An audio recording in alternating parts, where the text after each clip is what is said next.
Hey guys, in today's video, I'm going to be sharing with you some things you may not be aware of about Botox.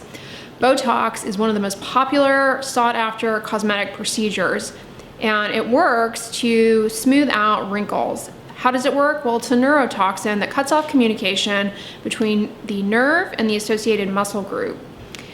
And in thinking about it for the improvement of wrinkles, you can think of it for two different types of wrinkles: dynamic wrinkles and static wrinkles. Dynamic wrinkles are those that are noticeable with movement, and that is what Botox goes to work at, smoothing those out. But there are also static wrinkles, wrinkles that are noticeable at rest, those deep set groove type wrinkles. And there's some thought that by paralyzing the muscle groups, you can reduce the formation of static wrinkles over time simply by reducing repetitive motion and contraction of those muscle groups that ultimately would contribute to the appearance of wrinkles. This video was inspired by a question that I got on my Instagram recently asking, what are the long-term adverse effects, if any, of getting Botox over and over and over again? A lot of people are going after it thinking that it's going to be preventative, it's going to have an anti-aging benefit long-term. Now, I've got to be honest with you guys, Botox, more than safe. We have great randomized controlled trials demonstrating its efficacy and safety, but unfortunately, we don't really have great data on what the potential adverse effects are long-term, like after many, many years. You see, randomized controlled trials, they really only capture short-term safety data. They don't provide long-term safety data. Long-term safety data really relies more on reporting. We don't have any reason to believe that there are any long-term serious complications with getting Botox for many, many years. Botox actually can help train your muscles in your face to contract less aggressively. After the Botox is worn off, you may appreciate the fact that you don't grimace or scowl or smile as aggressively, and you have more of a relaxed face. You really become more conscious of your facial movements after getting Botox, especially getting it repeatedly. And you almost kind of train yourself to move your face less. That's actually something that you can work on yourself that can help without even getting the Botox, is to just train yourself to have better awareness of your facial muscles, and you will derive that benefit of at least long-term preventing static wrinkle formation. One thing I use and I love, and this is not sponsored, but they definitely help, are these CO patches. These are silicone patches that can go around like the eyes for the crow's feet, around the mouth for the frown lines, on the neck for tech neck, and they are intended to just smooth out those wrinkles, and they really work basically by trapping hydration in the skin, but they also kind of force you to not move your face as much. And especially they're helpful if you're like sitting at your computer at night responding to emails. You'll find that when you wear them, you don't scowl or frown as much. So I recommend those if you're trying to train yourself to move your face less and you're looking to just improve the look of wrinkles in kind of a non-invasive manner. Overall, getting Botox with time can train those muscle groups to just be a little bit more chilled out. The second thing you have to consider is that those muscle groups that are being treated are going to weaken over time. Like anything, if you don't use it, you lose it. And muscles, when they are not contracting, they atrophy. I mean, if you did not move your legs for months and months and months, you would have muscle atrophy in the legs. Same holds true with your face. Only the muscle groups that are being treated will decrease in size or atrophy. The other muscle groups will not. This is not something that you have to worry about though if you're somebody who gets Botox a few times a year, but it is something to take into account if you plan on getting it multiple times a year for many years. Those muscle groups, like I said, if you don't use it, you lose it. And the other muscle groups, the untreated groups, they are going to maintain their volume. Now, as soon as you take a break from the Botox, those prior treated groups, they're going to begin contracting again and resume their volume. So it's not really a permanent volume loss per se. But again, we don't really have long-term data on this kind of thing. For example, of people who started getting Botox in their 20s and are now in their 50s, what does their face look like? How has that impacted the aging face with not using those muscle groups over time? That's the kind of thing we don't really know. But again, if you take a break from it, the muscle groups start contracting again and the volume goes back to what it once was. The next thing is something I really want you guys to think about who are younger and are considering getting Botox and maybe doing it for the long run. And there is a risk that your skin will look thinner, especially on the forehead. This risk of thinning of the skin, it's not common at all, but people who start Botox at a very young age are more at risk, and it's something I want you to consider if you are a younger person getting into Botox and having injections. It's something to consider long term. Specifically, the forehead area is more at risk, and as the skin appears thinner, mostly because those underlying muscle groups are smaller, the veins in the skin can also become more noticeable. The thinning of the forehead skin also with time can make the brows and the eyelids look heavier and actually give you a more aged appearance. Another very rare complication of getting Botox is that it can yield this kind of rippled, wavy appearance, especially again on the forehead. This is super rare. When certain muscle groups are paralyzed with the Botox, that surrounding muscle groups kind of hypercompensate and you get more pronounced wrinkling from those other muscle groups that kind of gives this wavy, uneven appearance. Again, that is super rare. I get many questions. If I stop getting Botox all of a sudden, will it make my wrinkles look worse? And the answer is no. Stopping Botox, if you've been getting it for multiple times, if you stop using it, it's not like wrinkles are suddenly gonna appear all at once. Your face will just begin moving again, and with time and no Botox, those wrinkles, those static wrinkles, again, can form from repetitive motion. But no, it's not like you stop Botox and all of a sudden, boom, you have super wrinkled skin. Not at all. A lot of people in cosmetics promote that Botox can really prevent those static wrinkles over time, and I see the rationale there for sure, paralyzing those muscle groups. But I want you guys to understand that it's not like we really have that kind of long-term data to say that for sure.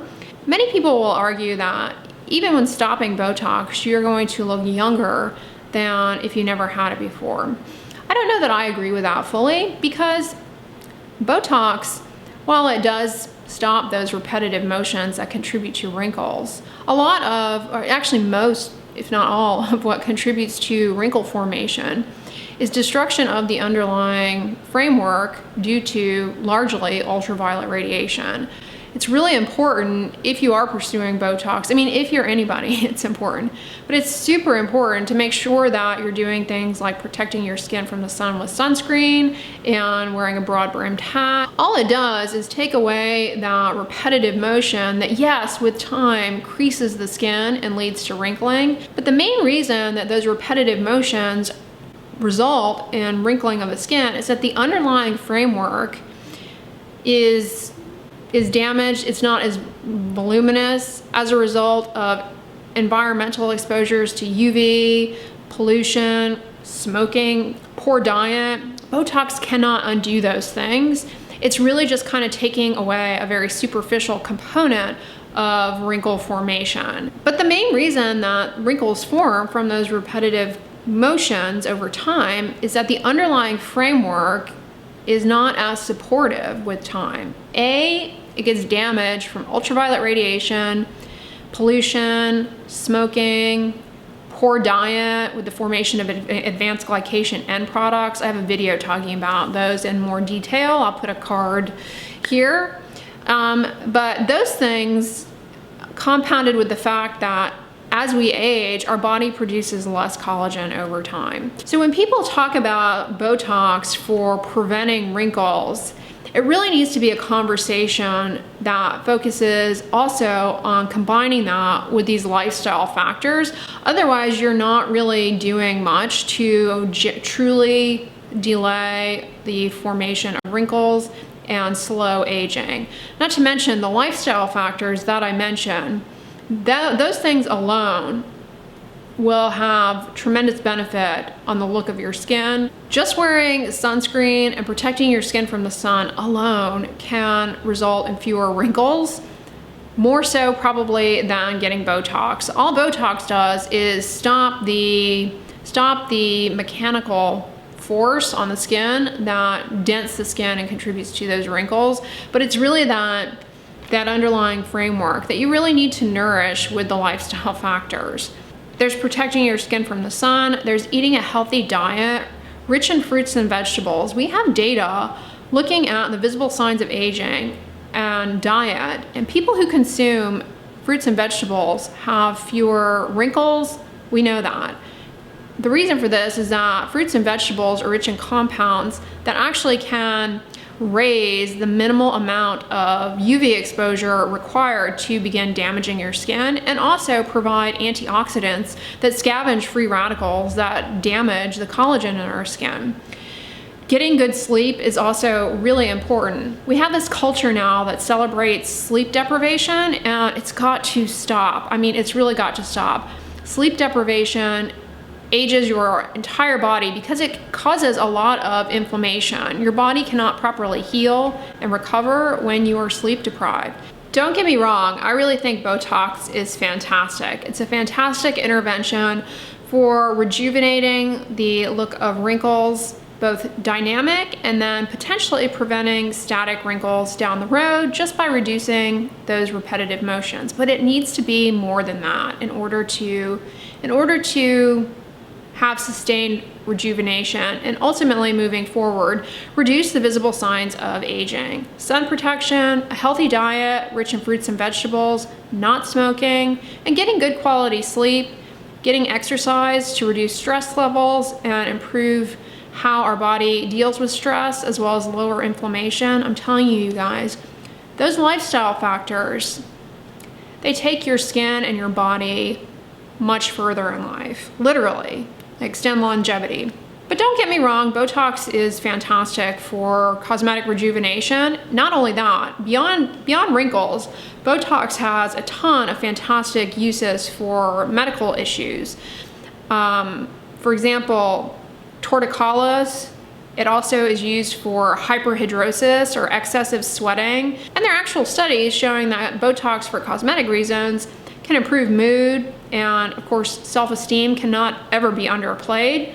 I'm not telling you guys to never get Botox. I think if you are motivated to do it, it is a great add-on for an anti-aging routine and for improving the look of wrinkles and fine lines.